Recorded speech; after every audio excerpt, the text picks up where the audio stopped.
Ang matindi, yung pasabog na ito na si Sara Duterte na kuno ay hawak ng budget ng bansa ng dalawang tao lang. Talagang pinangalanan naman niya na yung dalawang taong yun ay si Romualdez at si Congressman Saldico.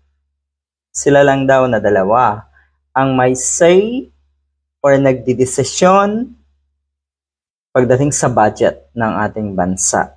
Budget ng mga ahensya. Alam na alam ni Sara Duterte. Alam na alam. Ano ho? Pero kung babalikan natin, nung panahon ni Digong, sige nga po, sino naman sa kanila ang may hawak?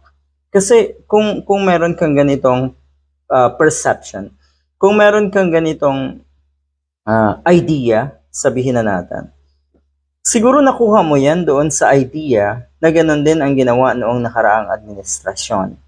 Hawak din ng isa o dalawa lang ang budget ng ating bansa. Ngayon na etong dalawa ang inaakusahan nyo, siguro naman ay may karapatan or dapat mo lang napatunayan yan.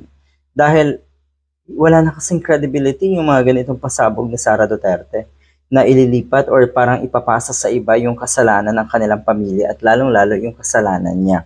Kung naalala niyo po, meron pa siyang pinagbibintangan, meron pa siyang itinuturo na kuno ay kumuha ng budget ng DepEd. Talaga, ora mismo sana, umalma ka kung merong nag-attempt na kumuha ng budget ng DepEd. Meron daw kasing kumuha ng budget ng DepEd. Kaya daw siya nag-resign sa DepEd. O talaga lang, sino naman po yung kumuha na yon? At bakit resignation ang ginawa mong hakbang? Bakit hindi po kayo umalma? Kasi akala ng taong bayan, matapang kayo.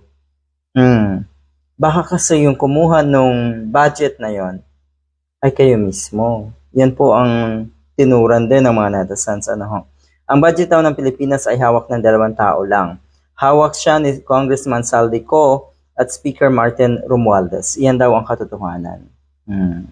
Tapos, kung hawak nga ng dalawang ito, ang budget, kung sila talaga ang nagdi-decide ng pagbigay ng budget sa bawat ahensya, ang malaking katanungan, uulitin ko, ay nung panahon po ni Digong, sino naman po ang may hawak?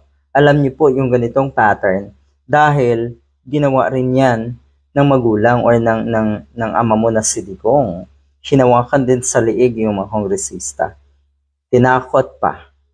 Yan po ang madalas ay linya ng ilang kongresista na kung ay tapos na yung pananakot nga na itong mga Duterte. Kaya naandyan sila para labanan ang mga katiwalian na nagsimula sa mga Duterte. Good luck!